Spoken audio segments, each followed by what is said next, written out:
Russia. Gerbennikov was kind of a non-conventional scientist. He was an entomologist, did a lot of work with bugs, entomology.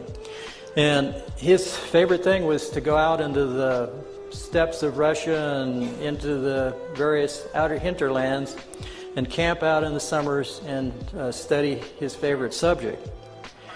And on one of these expeditions, he started seeing some weird effects. This is all explained in great detail on the AchilleNet site if you type in Gerbennikov and his flying box or gravity platform. But anyhow, the result of this was to show that he found a certain bug that didn't fly, it levitated. And this was, he'd put this bug into a little vial or something, and he saw this vial jumping up off the lab table, jumping up and down. And of course this is patently impossible based on any time of normal physics. So he got into this, and he found out that the bug wings themselves were creating an anti-gravity phenomena under certain conditions. And of course what we have here, if you analyze, I think I found the bug. It's actually a beetle. And if you analyze this bug structure, you see a hexagonal pyramid structure array throughout the entire bottom wing of this bug. Turns out that beetles have two wings. The top wing is called a wing cover, and what the beetle does is it lifts this wing cover up, and then it flips out its lower wings, or inner wings. Now the bug cover protects the inner wings, but when it gets excited or something, it flips these other wings out, and it flaps these other wings, and the inner wings flap a little, and this beetle goes gyrating around. They can't fly very good, but they sure levitate great, I guess. And anyway, he took a whole bunch of these bug wings, and he glued them to like a Venetia blind structure, and he put it into a little platform he built. So they were all, these bug wings were all covered in here. And he used I theorize he used the wing covers as well as the inner wing itself.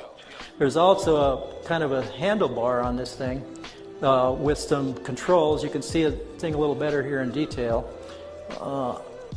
The controls, I think, had to be manipulated continuously and probably vibrated to create the same action that the bug was doing. There was also down at the base some kind of a lever which I suspect controlled the amount of lift he was getting out of this thing. Anyway, Gerbennikov claimed that he could fly this thing or levitate it, and it would go around at almost 1,000 miles an hour. Now you ask, how can that happen? Well, he said that there was an energy field that built up around this thing due to this gravity field building up in the platform, and by this thing building up, it built out a force field that basically surrounded him and protected him from the local environment. So even though he was flying at 1,000 miles an hour, you could go, you could be wearing your Sunday best suit and not get it flutter a bit at 1,000 miles an hour. I'm not sure I'd want to stand on something going 1,000 miles an hour that's 2 feet square. But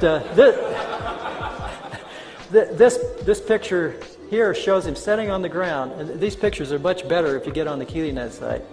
This is the platform with him on it about 3 to 6 feet above the ground, because here's the shadow here down below.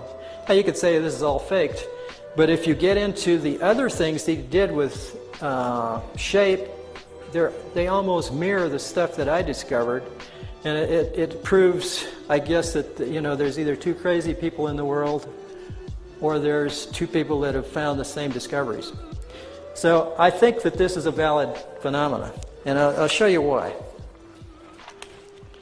Next slide is a micrograph that I took of a beetle inner wing. This is at 100x. If you look closely at this thing, you can see rows of bumps all along the bottom of this wing. Each row is staggered from the next row next to it, and this is all over the surface of the bottom of the wing. Now, I don't know of any aerodynamic surface that has bumps all over the bottom to help it fly better. If you blow this up to 430x, you can start to see some of this microstructure of the cells that form where these bumps are. The next slide, at 970x, you start to see what these bumps that stick up are. They're hairs, look like hairs or fibers that grow out of the center of these hexagonal cells.